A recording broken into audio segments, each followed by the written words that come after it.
نحمده ونصلي ونسلم على رسوله الكريم اعوذ باللہ من الشیطان الرجیم بسم اللہ الرحمن الرحیم وَإِذْ قُلْنَا ادْخُلُوا هَٰذِهِ الْقَرْيَةَ فَكُلُوا مِنْهَا حَيْثُ شِئْتُمْ رَغَدًا وَادْخُلُوا الْبَابَ سُجَّدًا وَقُولُوا حِطَّةٌ نَغْفِرْ لَكُمْ خَطَايَاكُمْ وَسَنَزِيدُ الْمُحْسِنِينَ فَبَدَّلَ الَّذِينَ ظَلَمُوا قَوْلًا غَيْرَ الَّذِي قِيلَ لَهُمْ فَأَنزَلْنَا عَلَى الَّذِينَ ظَلَمُوا رِجْزًا مِّنَ السَّمَاءِ بِمَا كَانُوا يَفْسُقُونَ صدق اللہ العلی العظیم۔ وَإِذْ قُلْنَا ادْخُلُوا هَٰذِهِ الْقَرْيَةَ، اور جب ہم نے کہا کہ داخل ہو جاؤ اس بستی میں، فَكُلُوا مِنْهَا، سو کھاؤ اس میں سے، حَيْثُ شِئْتُمْ، جہاں سے تم چاہو، رغداً، جی بھر کر، وَادْخُلُوا الْبَابَ، اور دروازے میں داخل ہو، سُجَّدًا، سجدہ کرتے ہوئے، وَقُولُوا، اور کہو، حِطَّةٌ کا لفظ یعنی ہماری مغفرت کر دے، نَغْفِرْ لَكُمْ خَطَايَاكُمْ، ہم بخش دیں گے تمہارے لیے تمہاری خطاؤں کو، وَسَنَزِيدُ الْمُحْسِنِينَ، اور ہم قریب زیادہ دیں گے نیکی کرنے والوں کو۔ فَبَدَّلَ الَّذِينَ ظَلَمُوا، سو تبدیل کر دیا ظالموں نے، قولاً، بات کو، غیر الذی قیل لہم، علاوہ اس بات کے جو ان سے کہی گئی۔ فَأَنزَلْنَا عَلَى الَّذِينَ ظَلَمُوا، سو ہم نے نازل کیا، اتارا ظالموں پر، رجزا من السماء، عذاب آسمان سے، بما كانوا يفسقون، بسبب اس کے کہ جو نافرمانی کرتے تھے۔ پچھلی آیت کریمہ میں اس بات کا بیان تھا کہ میدان تیہ کے اندر اللہ تعالیٰ کی طرف سے بنی اسرائیل والوں کے اوپر یہ انعام ہوا کہ اللہ تعالیٰ نے ان کے سائے کے لیے بادل ان کے اوپر سائبان بنا دیے، اور ان کے کھانے پینے کی ضرورت کے لیے اللہ تعالیٰ نے من و سلوہ ان کے لیے اتار دیا۔ اور ان آیات کریمہ کے اندر اسی میدان تیہ کے اندر رہ کر اور من و سلوہ کھاتے کھاتے جب وہ اکتا گئے اور انہوں نے کہا کہ ہم اس کھانے کی پر صبر نہیں کرتے، ہمیں دوسری چیزیں کھانے کی جو ہیں وہ مہیا کی جائیں یا وہ ہمیں چاہیے، جس کا ذکر اگلی آیت کریمہ کے اندر اگلے رکوع کی دوسری آیت کریمہ میں انشاءاللہ آئے گا۔ اگلے رکوع ہے اس کی دوسری آیت کریمہ، وَإِذْ قُلْتُمْ يَا مُوسَىٰ لَن نَّصْبِرَ عَلَىٰ طَعَامٍ وَاحِدٍ، یہاں پر اس کا ذکر آئے گا۔ تو جب انہوں نے حضرت موسیٰ علیہ السلام سے اس بات کی درخواست کی کہ ہمیں تو یہ چیزیں چاہیے جو عام طور پر کھانے کو ملتی ہیں، یہ من و سلوہ کھا کھا کر ہم اکتا گئے ہیں، تو پھر اللہ تعالیٰ کی طرف سے انہیں ایک بستی کے اندر داخل ہونے کا حکم ہوا۔ چنانچہ ان آیت کریمہ کے اندر اس بستی کے اندر داخل ہونے کا حکم اور داخل ہونے کی کیفیت کہ داخل ہوتے وقت میں کیا کیفیت ہونی چاہیے اس کا حکم ملا حضرت موسیٰ علیہ السلام کے واسطے سے۔ یہ بستی کون سی تھی؟ قرآن مجید کے اندر اس بستی کا نام ذکر نہیں کیا گیا، اور احادیث کے اندر بھی اس کی نام کی صراحت نہیں آئی، البتہ تاریخی اور اسرائیلی روایات کے پیش نظر مفسرین حضرات کا کہنا یہ ہے کہ اس بستی سے مراد وہ بستی ہے کہ جہاں پر بیت المقدس واقع ہے، فلسطین کا شہر۔ اور بعض حضرات نے فرمایا کہ فلسطین کا شہر اریحہ نامی بستی مراد ہے، نقشوں کے اندر آج بھی اگر دیکھا جائے تو نقشوں کے اندر اس کا ذکر ملتا ہے، ہو سکتا ہے کہ نام اس کا اریحہ نہ ہو، بدل گیا ہو، لیکن وہ نقشوں کے اندر موجود ہے۔ اور اس کی لوکیشن مفسرین نے لکھا ہے کہ وہ بحر مردار، جس کو ڈیڈ سی کہا جاتا ہے، ڈیڈ سی سے تقریباً 5 میل کے فاصلے کی پر یہ اریحہ نامی بستی ہے۔ تو اس بستی کے اندر داخل ہونے کا انہیں حکم ہوا،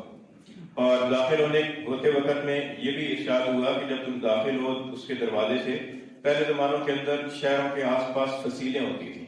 اور ان شہروں کے اندر داخل ہونے کے مخصوص دروازے اور گیٹ ہوتے تھے۔ ان گیٹوں کے نام آج کل بھی ہمارے شہروں کے اندر نام موجود ہے، جیسے بوہرا والا گیٹ ہے یا موچی دروازہ ہے، اس طرح کے نام ابھی بھی موجود ہیں۔ تو وہ اس دروازے سے داخل ہوتے وقت میں فرمایا کہ تم سجدہ کرتے ہوئے داخل ہو۔ سجدہ کا ایک تو شرعی معنی ہے، شرعی معنی یہ ہے کہ آدمی اپنے گھٹنے اور اپنے ہاتھ زمین کی پر رکھ کر اپنے ناک اور اپنی پیشانی ماتھا جو ہے نا وہ زمین کی پر ٹیکے، یہ تو سجدہ کا جو شرعی معنی ہے۔ لیکن ظاہر ہے کہ اس شرعی معنی کی پر عمل کرتے ہوئے کوئی آدمی داخل نہیں ہو سکتا، سجدہ کرتے ہوئے کوئی آدمی آگے نہیں بڑھ سکتا۔ تو لہٰذا یہاں پر مفسرین نے فرمایا کہ سجدہ کا لغوی معنی مراد ہے، اور سجدے کا لغوی معنی ہوتا ہے عاجزی کے ساتھ جھکنا۔ تو یہ حکم ہوا کہ عاجزی کے ساتھ جھکتے ہوئے اور تواضع کے ساتھ تم داخل ہو، سینہ تان کر اور اکڑتے ہوئے داخل نہ ہو، یہ حکم ان کو ملا۔ وقولوا حطۃ، اور زبان کی پر فرمایا کہ تمہاری زبان کی پر حطہ کا لفظ ہونا چاہیے۔ حطہ کے بارے میں علماء کرام نے لکھا کہ یہ حطہ کا معنی ہوتا ہے جھاڑ دینا، صاف کر دینا۔ تو مراد یہ ہے کہ یہ لفظ کہتے ہوئے نکلو کہ اللہ تعالیٰ سے درخواست کرتے رہو کہ یا اللہ ہمارے گناہوں کو جھاڑ دیجیے، ہمارے گناہوں کو صاف کر دیجیے، معاف کر دیجیے، یہ لفظ کہتے ہوئے نکلے کہو۔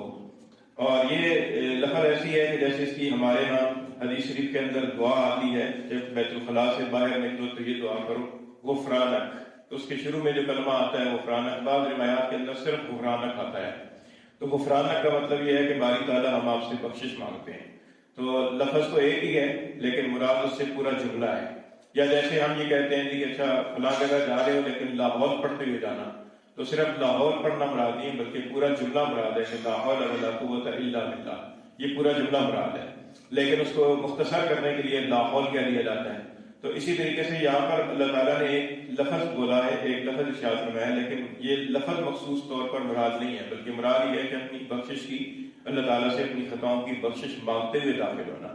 تو نتیجہ کیا نکلے گا کہ نغفر لکم خطایاکم، ہم تمہاری خطاؤں کو معاف کر دیں گے، وسنزید المحسنین، اور احسان کرنے والوں کو، نیکی کرنے والوں کو ہم اور بھی اجر و ثواب دیں گے۔ اللہ تعالیٰ کی طرف سے ان کو یہ حکم ہوا کہ بستی میں داخل ہو جاؤ، وہاں آباد بستی ہے اور اس آباد بستی کے اندر تمہیں سب چیزیں میسر ہوں گی، جو چیزیں تم چاہتے ہو وہ تمہیں کھانے کو ملے گی، لیکن فرمایا کہ اس بستی کے اندر داخل ہوتے وقت میں ایک تو عاجزی کا اظہار کرنا ہے اور دوسرے زبانوں کی پر اللہ تعالیٰ سے مغفرت کا سوال کرنا ہے۔ اس کیفیت کے ساتھ بستی کے اندر داخل ہونا ہے۔ فَبَدَّلَ الَّذِينَ ظَلَمُوا قَوْلًا غَيْرَ الَّذِي قِيلَ لَهُمْ، لیکن ان ظالموں نے اللہ تعالیٰ کے بتائے ہوئے جملے کو تبدیل کر دیا، ایسے جملے کے ساتھ کہ جو جملہ کو کہا گیا تھا انہوں نے وہ جملہ بدل ڈالا اور اس کے بجائے اپنی طرف سے ایک جملہ چن لیا اور وہ اپنی زبانوں کی پر کہتے ہوئے گئے۔ اور جو اللہ تعالیٰ نے حکم دیا تھا کہ عاجزی کے ساتھ داخل ہونا، تو وہ سینہ تان کر اکڑتے ہوئے داخل ہوئے، اور بعضوں نے لکھا ہے کہ اپنے سرینوں کی پر گھستے ہوئے داخل ہوئے، یعنی گویا کہ اللہ تعالیٰ کے حکم کا استہزاء کیا، فعلاً بھی اور قولاً بھی۔ فعلاً تو اس طرح کہ سینہ تان کر داخل ہوئے جیسے کوئی آدمی جو ہے نا وہ اکڑ کر جاتا ہے، اور قولاً اس لیے کہ اللہ تعالیٰ نے جو جملہ کہنے کو کہا تھا اس جملے کو بدل دیا اور ایک استہزائیہ جملہ اپنی زبانوں پر لے آئے۔ بعضوں نے وہ جملہ بھی لفظ بھی نقل کیا ہے لیکن اس میں الفاظ مختلف ہیں، لہذا متعین طور پر وہی لفظ مراد نہیں ہے، چنانچہ انہوں نے ہنتتن کی بجائے ہنتتن کہنا شروع کر دیا، ہنتتن ہنتتن، اور ہنتا کہتے ہیں گندم کو، تو گویا کہ وہ سینہ تان کر جا رہے ہیں، گندم چاہیے گندم چاہیے۔ اور بعضوں نے اور کوئی جملہ لکھا ہے اس کے اندر کہ وہ والا جملہ وہ کہتے ہوئے گئے، اور مراد مقصد ان کا استہزاء کرنا تھا، ایسی مذاق اڑانا۔ تو فرمایا کہ ظالموں نے وہ جملہ اور وہ لفظ بدل ڈالا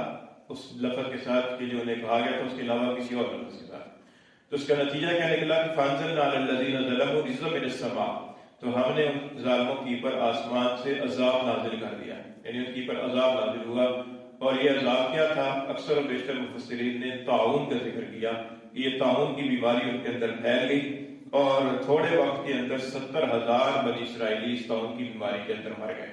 یہ اللہ تعالیٰ کی طرف سے ان کی پر عذاب نازل ہوا، بما کانوا یفسقون، بسبب اس کی کوئی نافرمانی کرتے تھے، یعنی فعلاً بھی انہوں نے نافرمانی کی اور قولاً بھی نافرمانی کی۔ اس نافرمانی کے نتیجے کے اندر اللہ تعالیٰ کی طرف سے طاعون کی وبا کے اندر پھیلی اور تھوڑے وقت کے اندر 70,000 بنی اسرائیلی لقمہ اجل بن گئے۔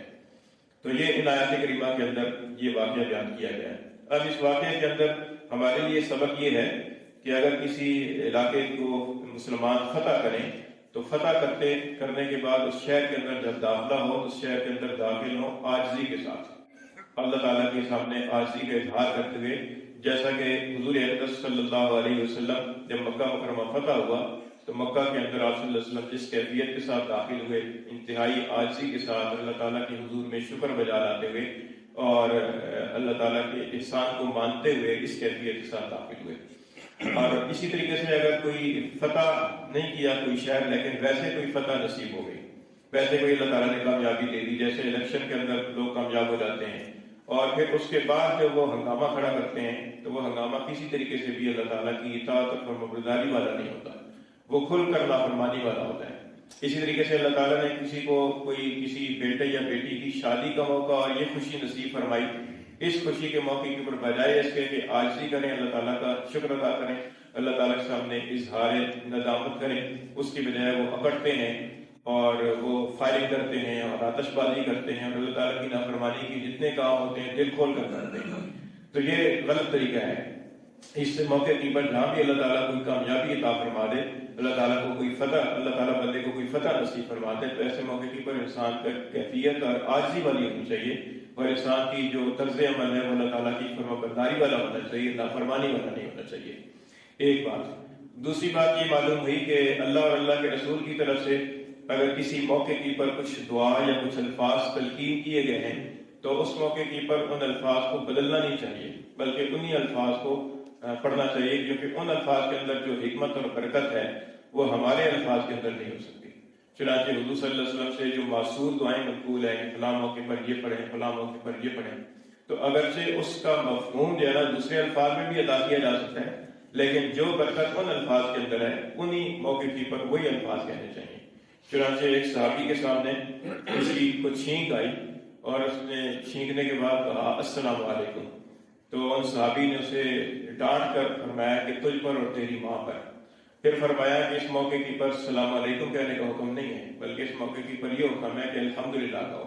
اور جو چھینک سننے والا ہے اس کو چاہیے کہ وہ یرحمک اللہ کہے، یہ نہیں کہ اپنی طرف سے یہ الفاظ بناتے جائیں اور اپنی طرف سے چلو جی یہ بھی الفاظ ہے یہ کہہ دیتے ہیں، اس میں کیا حرج ہے، یہ نہیں ہونا چاہیے، بلکہ اللہ اور اللہ کے رسول کی طرف سے جس موقع کی پر جو کلمات جو الفاظ تلقین کیے گئے ہیں انہی الفاظ کو انسان کو کہنا چاہیے۔ جیسا کہ پیچھے حضرت آدم علیہ السلام کے واقعے کے اندر گزرا ہے کہ اللہ تعالیٰ سے حضرت آدم علیہ السلام نے کچھ کلمات سیکھ لیے اور پھر انہی کلمات کے ذریعے سے اللہ تعالیٰ کی حضور میں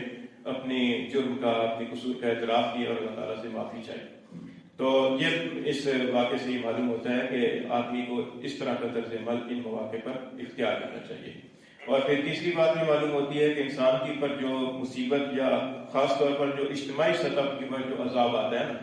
تو وہ دراصل نافرمانی کی وجہ سے ہوتا ہے۔ قومی سطح کی پر جب قومیں نافرمانی کرتی ہیں پھر اللہ تعالیٰ کی طرف سے جو عذاب ہوتا ہے وہ قومی سطح کی پر سب کی پر عذاب آتا ہے، اس کے اندر نیک اور برے کی تمیز نہیں ہوتی، نیک بھی اس کے ساتھ ہی اس عذاب کی لپیٹ میں آتے ہیں۔ کہ جیسے ہمارے یہاں گزشتہ سالوں کے اندر کورونا وائرس آ گیا تھا، ایک عذاب تھا،